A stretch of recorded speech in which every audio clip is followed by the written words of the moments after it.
کیا تم نے حاجیوں کو پانی پلانا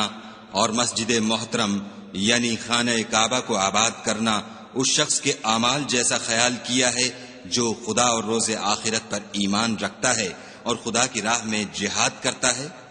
یہ لوگ خدا کے نزدیک برابر نہیں ہیں، اور خدا ظالم لوگوں کو ہدایت نہیں دیا کرتا۔ جو لوگ ایمان لائے اور وطن چھوڑ گئے اور خدا کی راہ میں مال اور جان سے جہاد کرتے رہے، خدا کے ہاں ان کے درجے بہت بڑے ہیں اور وہی مراد کو پہنچنے والے ہیں۔ ان کا پروردگار ان کو اپنی رحمت کی اور خوشنودی کی اور بہشتوں کی خوشخبری دیتا ہے جن میں ان کے لیے نعمت ہائے جاویدانی ہے، اور وہ ان میں ابد الآباد رہیں گے۔ کچھ شک نہیں کہ خدا کے ہاں بڑا صلہ تیار ہے۔ اے اہل ایمان، اگر تمہارے ماں باپ اور بہن بھائی ایمان کے مقابل کفر کو پسند کریں تو ان سے دوستی نہ رکھو، اور جو ان سے دوستی رکھیں گے وہ ظالم ہیں۔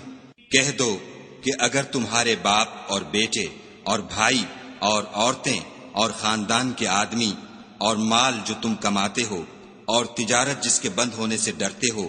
اور مکانات جن کو پسند کرتے ہو خدا اور اس کے رسول سے اور خدا کی راہ میں جہاد کرنے سے تمہیں زیادہ عزیز ہوں تو ٹھہرے رہو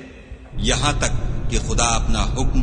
یعنی عذاب بھیجے، اور خدا نافرمان لوگوں کو ہدایت نہیں دیا کرتا۔